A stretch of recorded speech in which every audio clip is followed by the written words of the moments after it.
Assalamu alaikum, hurmatly mükendeshler, hurmatly dostlar. Bugün 7-iyul Moskvadan bardıq жерде жүрген, жашаган кыргыз жарандарына жалындуу ысык салам.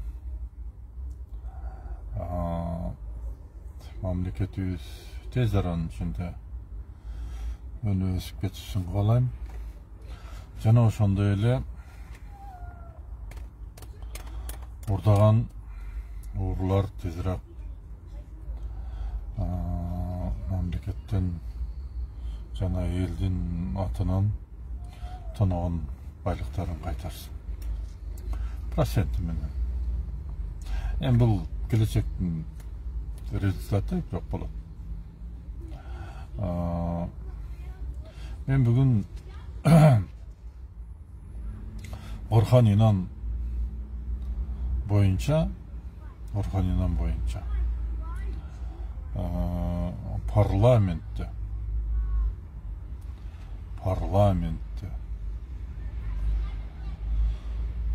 эң жогорку Өкүлдөр палатасында каралган жыйын боюнча айтмакчымын да.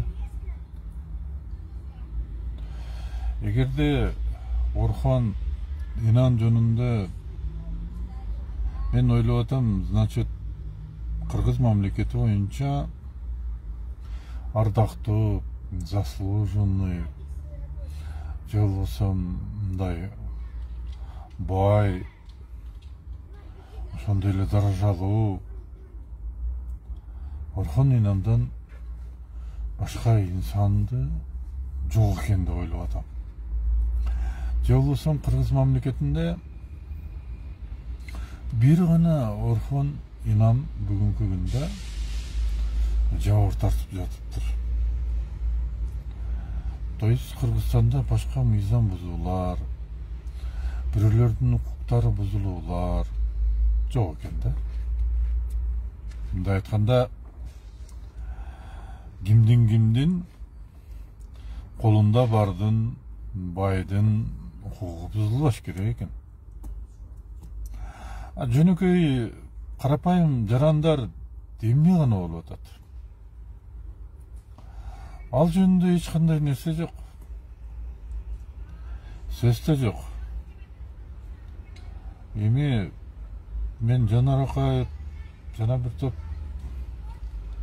депутаттарды мындай келечекти үмүттөндүргөн биздин жакшы инсандар деп өзүмчө кабыл алат элем. Бирок ал оюма мен көп болду бул ойдон кайтканыма. Себеби ушу Садырдын келгени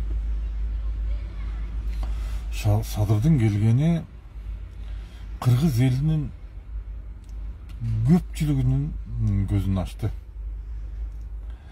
Биз жаныбыз эле жүргөн жолбос терисин жабынган шакалдарды байкабай жүргөн экенбиз. Мен ушинтип айтайын, себеби уурда. Эми мындай экен да. Байды байлар колдоп атат. Кызмат абалынан пайдаланып. Эми не важно алынын түгү ким, ал кай жактан келген, кантип гражданство алган, мыйзамдуу алганбы, мыйзамсыз алганбы, жок, геванда эмес. Мен просто ушул жерде бир грубый сөздү айтып коеюн. Шакалдар шакалды колдоп атат деген ой ал. Уурлар ууруну колдоп атат деген ойдо калдым. Биздин Кыргызстанда ушунча проблема бар. Булардын бири дагы көзүнө көрүнбөйт экен. Мени ушунчалык таң калтырганы, Кыргызстанда номер первый проблема Орхан Инан экен. Эгерде урматтуу уурлар, жегиштер, депутаттар, мен силерге ачык эле айтайын. Бириң таза эмессиңер. Эгерде мен тазамын дей турган болсоңор, мен мына ушу кулагымды кесип беремин. Спор ойноймун. Бириң таза эмессиңер. Ушунчалык өкүнгөнү, ушунчалык өкүндүргөнү мени Кыргыздын чыныгы жараны кай жерлерде кор болуп, кай жерлерде өлүгү табылбай, кай жерлерде өлүгү калып кетип, кай жерлерде 500ден 1000ден чек араларда калып кетип кыргыздар. Эми мунун бардыгын перечислять этсем, түн сутка жетпей калат да. Эми мындай айтканда. Эми булар мындай өзүнчө образ кылып атат да. Мен мындай ачык сүйлөгөндү жакшы көрөм. Ооба, пока легитимдүү парламентсиңер. Пока. Но силерди колдонду. Потому что башкача силердин хотуңар жок. Вы должны определенно должны отрабатывать. Но бул деген сөз кылмышыңарды кечип берет деген сөз эмес. Кыргыз мамлекетинин келечеги үчүн жана ошонун мындай мыйзамдуу жолго түшүп алыш үчүн силер керек болдуңар. Буну өзүңөр деле билип турасыңар. Бул деген сөз эртеңки күнү дагы ушинтип тайраңдап жашай беребиз деген сөз эмес. Ден расплата мезгил менен бирөөңө эрте келет, бирөөңө кеч келет, бирөөңө бир нече жолу келет. Но в любом случае бардыңар сот алдында жооп бересиңер. Сот алдында болбосо дагы реальный төлөйсүңөр. Эми менин оюмда көптөн бери менин видеолорумду угуп жүргөн болсоңор, Садыр Нуркожоевич бул процессти баштагандан кийин буну жарым жолго калтырбайт. Буну жарым жолго калтырбайт. Мен билбейм. Эгерде мен Садыр Нуркожоевичти ордунда кыялдансам болгонду. Мен мамлекеттин келечеги үчүн, биздин мамлекеттин жарандарынын жаркын, бактылуу, келечектүү, бай жашаш үчүн мен даже самому черту буду. Черт менен дагы келишим түзөм. Неважно, Эрдоган. Бу политикада көптөгөн жолдор бар, көптөгөн хоттор бар.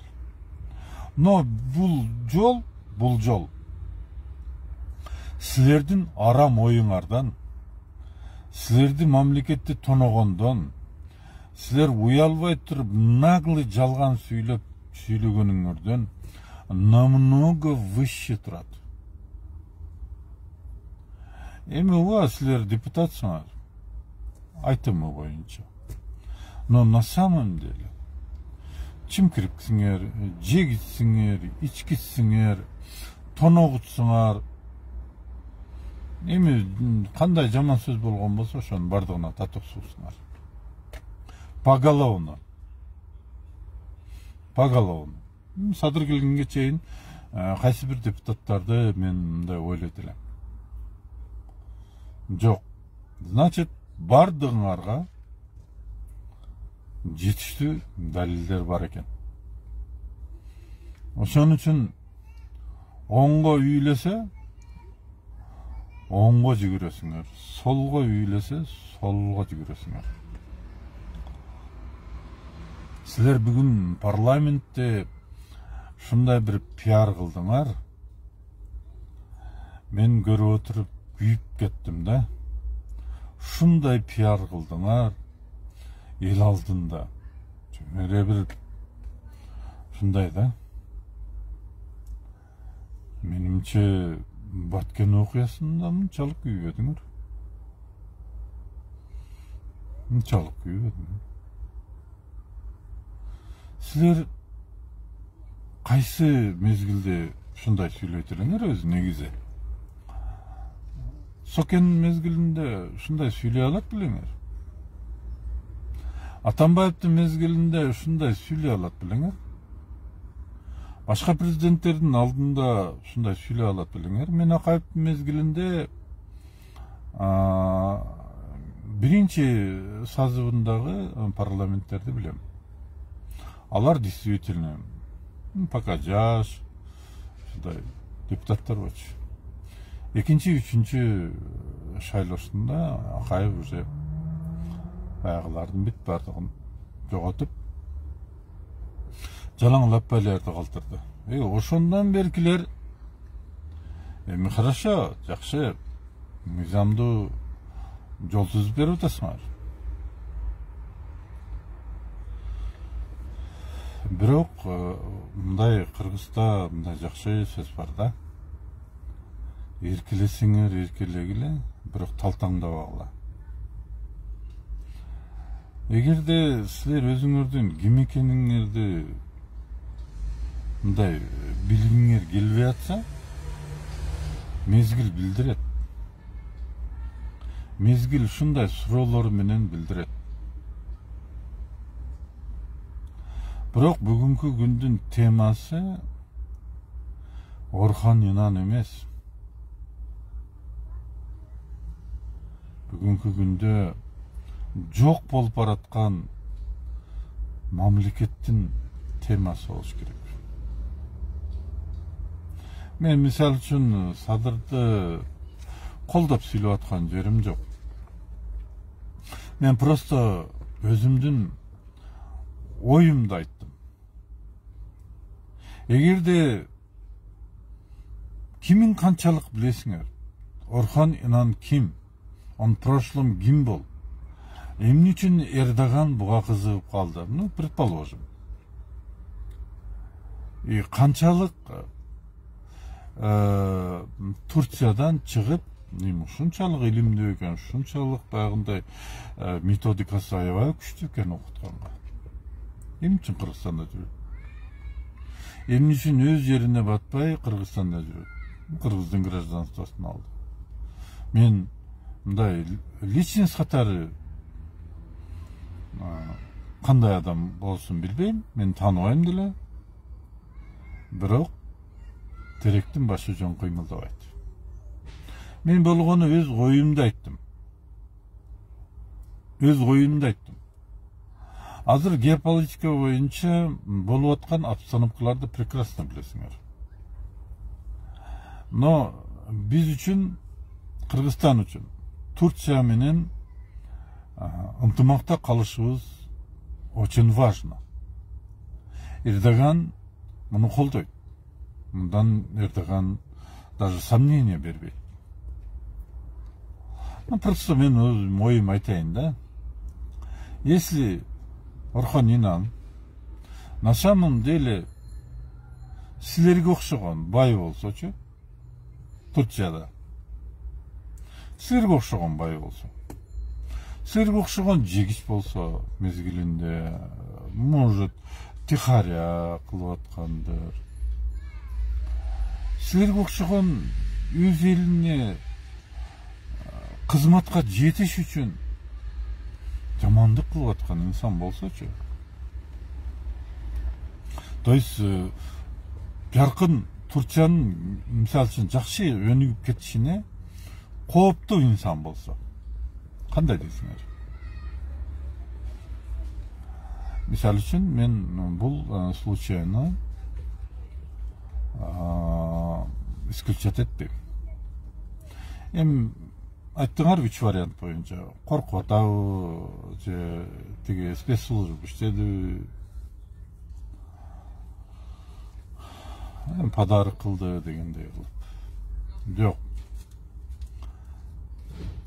Эгерде Садыр Нуркожоевич Кыргыз мамлекетинин келечегин ойлогон болсо,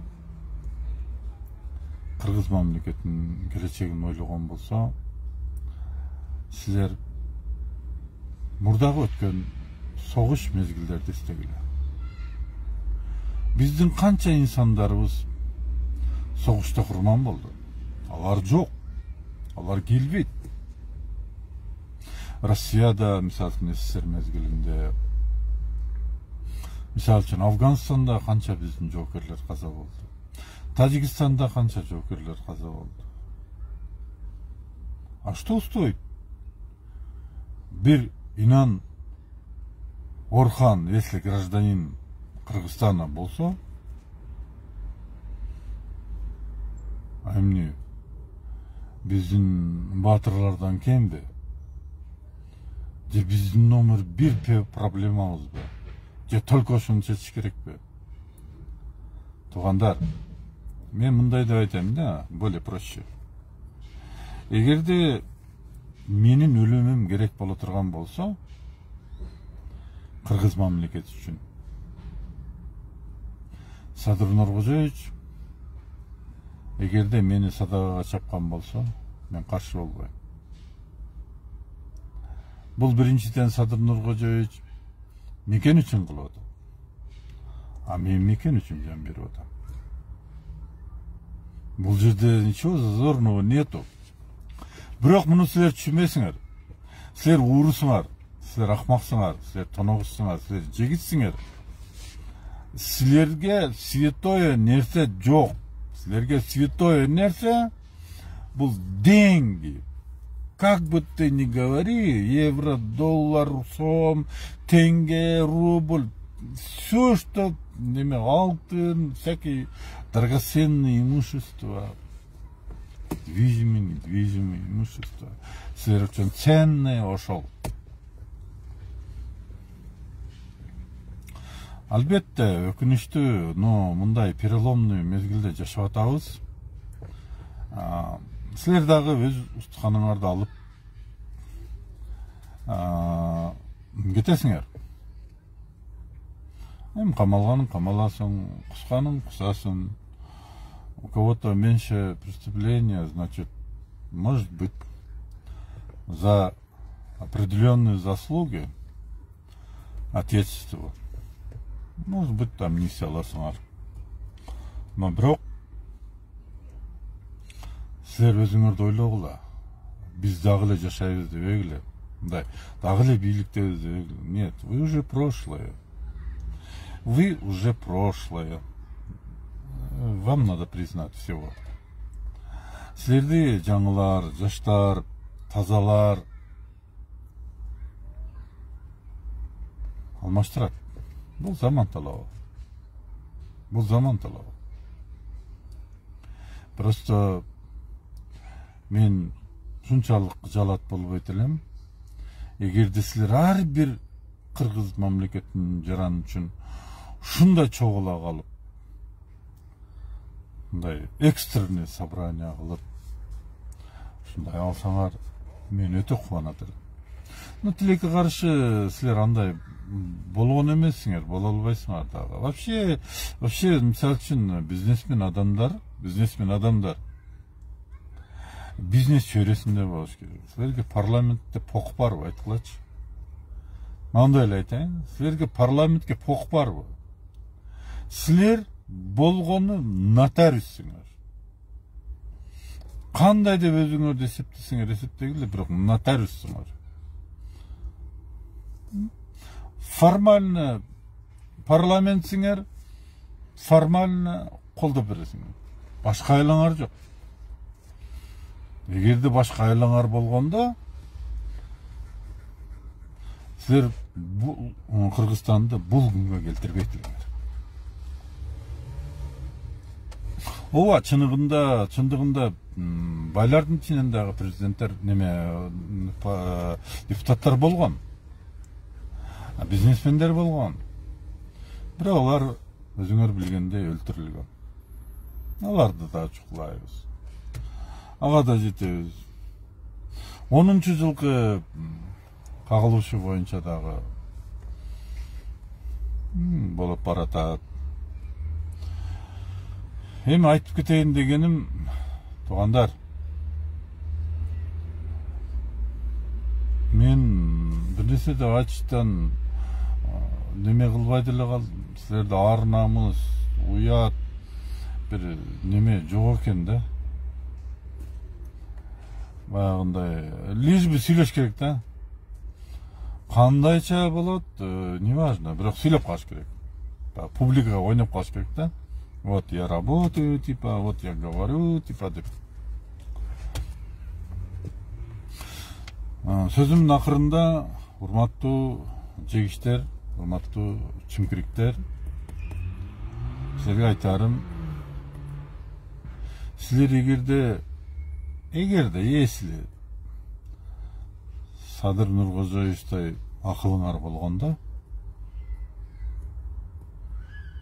болгондо, мамлекет совсем башкача болот эле.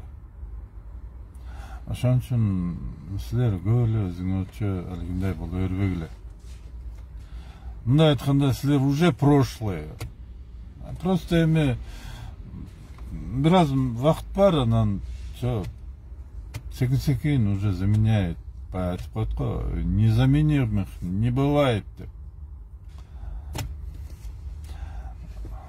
Ошол просто мындай публикага ойногула.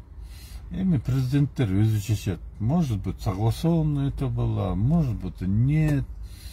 Но силер Кыргыз мамлекетинин суверендиги деп жан күйдүргөнүңөрдө мен чыдабай кеттим.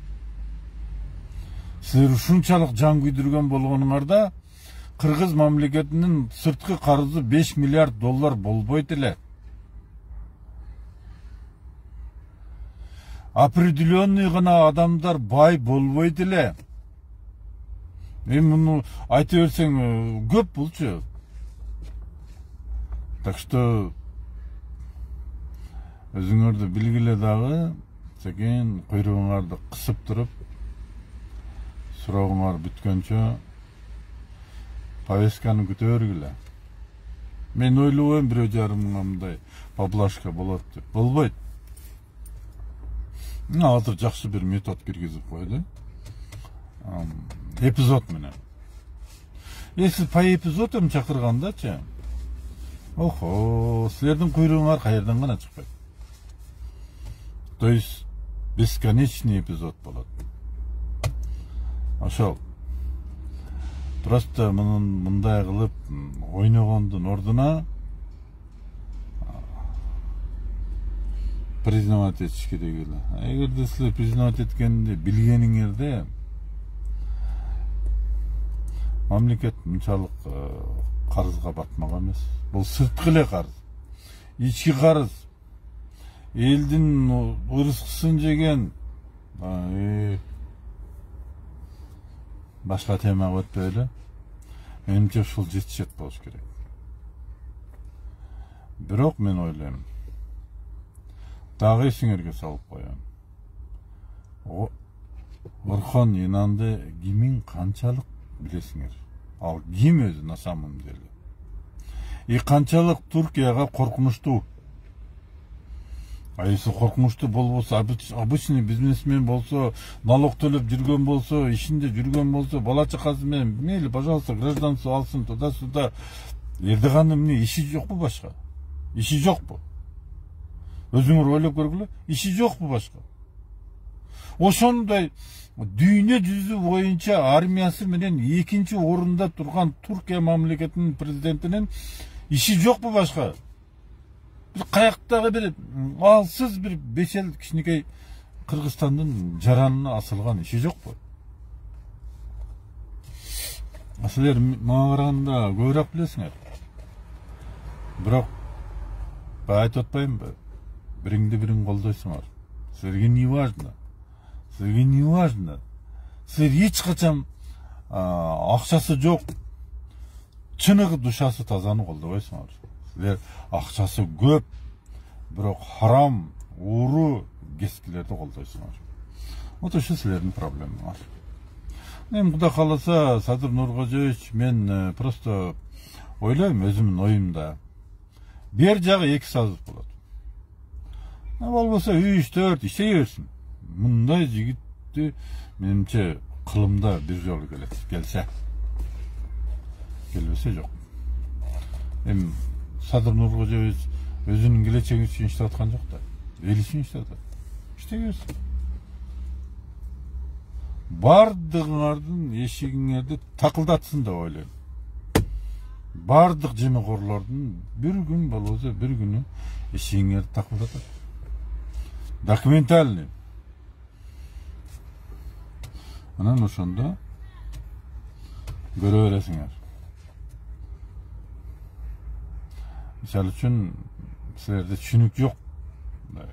Акын жашоо, бирге жашоо, бесплатная медицина, бесплатное образование, мындай картаңдарга, пенсионерлерге бесплатный проезд. Булардын баарын силер давно унуткансыңар. Давно. Повышение пенсии.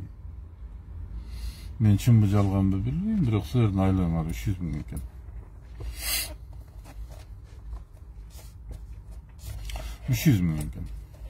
Эгерде мага бийлик берип койгон болсочу, ошол 300 000 алган инсандарды мени 80% эл колдоп атабы? Мен ошол 300 000 алган депутаттарды, кылмышкерлерди прямо площадьта аттырат болчу. И ошол атылган окту силердин үстүңөрдөн өндүрөт болчу. Сөз уже өтпөйт силерге. Айткан сөз андай да су кечпейт да. Пофиг, мороз силергечи. Лишь бы деньги. Ошо жылар барга, жыпылар. Ошо сойкуларга эми ошол эле керек. Всё. Не важно, ким менен жатат. Главное акча төлөсө болду. Силердики деле кудду ошондой. Сойкулардан айрымыңар эч канча жок. Но хотя